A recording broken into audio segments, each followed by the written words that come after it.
లక్ష్మీదేవి వ్రత కథ. ఒకరోజు పార్వతీదేవి కైలాసంలో ఉన్న పరమేశ్వరుని చూసి, నాదా, స్త్రీలకి సకల సౌభాగ్యాలు కలిగించేటటువంటి ఒక వ్రతం ఏదైనా ఉంటే వివరించండి అని అడిగింది.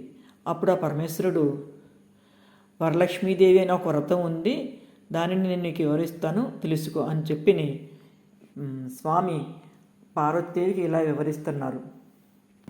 పూర్వము మగధ దేశమున కుండినము అనే ఒక పట్టణం ఉన్నది. ఆ పట్టణము బంగారు ప్రాకారములతోని బంగారు గోడలు కలిగి ఎంతో రమణీయంగా ఉండేది. ఆ పట్టణము నందు చారుమతి అనే ఒక బ్రాహ్మణ స్త్రీ ఉండేది. ఆ వనితామణి భర్తను దైవంగా భావించి పూజించేది. రోజు తెల్లవారుజామునే లేచి స్నానమాచరించి పూజాది కార్యక్రమములు పూర్తి చేసుకుని అత్తమామలకు కూడా అనేక రకములైన సేవలు చేసి ఇంటి పనులు చేసుకుని మితముగా ప్రేమగా మాట్లాడుతూ అందరితో సౌఖ్యంగా ఉండేది. ఇటువంటి ఉత్తమ గుణములు కల చారుమతి యందు వరలక్ష్మీదేవికి అనుగ్రహం కలిగి ఒకరోజు చారుమతి నిద్రించిన సమయంలో స్వప్నమునందు కనిపించి ఇలా పలికెను, ఓ చారుమతి, నేను వరలక్ష్మీదేవిని. నీ యందు నాకు అనుగ్రహం కలిగి నీకు ప్రత్యక్షమైతిని.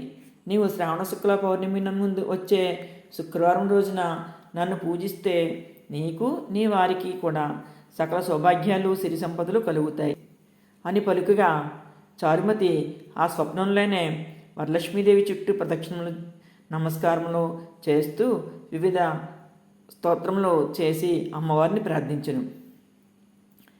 నమస్తే సర్వలోకానాం జనన్యై పుణ్యమూర్తయే శరణ్య త్రిజగద్వంద్యే విష్ణువక్షస్థలాలయే అనే విధముగా స్తోత్రములు చేసి, ఓ జగజ్జనని, నీ కటాక్షం కలిగిన జనులు విద్వాంసులను సకల సౌభాగ్యాలను పొందుతారు. నేను పూర్వజన్మలో చేసుకున్న ఏ పుణ్యఫలం వలన మీ దర్శన భాగ్యం నాకు కలిగింది అని ప్రార్థించను. అంతటా వరములిచ్చి వరలక్ష్మీదేవి అంతర్ధానం అవగా చారుమతికి మెలకు వచ్చెను. తన చుట్టూ చూసుకుని, ఓహో, ఇది స్వప్నమని తెలుసుకుని భర్తకు అత్తమామలకు తనకు వచ్చిన స్వప్నం గురించి వివరించెను. వారు ఎంతో సంతోషించి శ్రావణ మాసంలో ఈ వ్రతమును తప్పకుండా చేసుకోమని చెప్పారు. చారుమతి స్వప్నం గురించి తెలుసుకున్న ఇతర స్త్రీలు కూడా శ్రావణ మాసం ఎప్పుడు వస్తుందా, ఈ వ్రతం ఎప్పుడు చేసుకుందామా అని ఆశగా ఎదురు చూశారు. అలా కొంతకాలం గడిచేటప్పటికీ ఆ శ్రావణ మాసంలో వచ్చే పౌర్ణముంద్ర శుక్రవారం రానే వచ్చింది. ఆ రోజుని చారుమతి మరియు ఇతర స్త్రీలు కూడా ఈరోజే కదా వరలక్ష్మీదేవి వ్రతం చేయమని చెప్పింది అనుకుని ఆ రోజు తెల్లవారుజామునే లేచి తలస్నానం చేసుకుని శుభ్రమైన వస్త్రం ధరించి చారుమతి యొక్క గృహంలో ఈశాన్యం వలన గోమయంతో అలికి ఒక మండపం ఏర్పాటు చేసి దానిపైన కొత్త బియ్యమును పోసి మరిచిగుళ్ళు, బిలవపత్రము, తులసి, వేప, రావి, మామిడి మొదలగు పంచపల్లవాలతోటి కలశమును ఏర్పాటు చేశారు. అందులోనికి వరలక్ష్మీదేవిని ఆవాహన చేసి చారుమతి మొదలైన స్త్రీలందరూ కూడా మిక్కిలి భక్తి శ్రద్ధలతో సాయంకాల సమయంలో పూజ చేసుకున్నారు.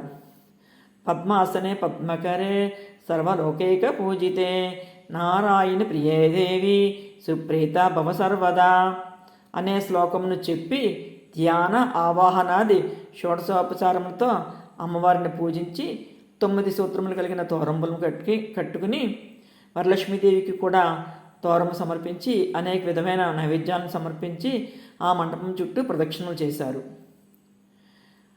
ఆ స్త్రీలందరూ కూడా పూజ పూర్తి చేసుకుని మొదటి ప్రదక్షిణం చెయ్యగానే వారి కాళ్ళయందు గళ్ళు గళ్ళుమంటూ మంజీరములు ఇతర ఆభరణములు కూడా ఏర్పడ్డాయి.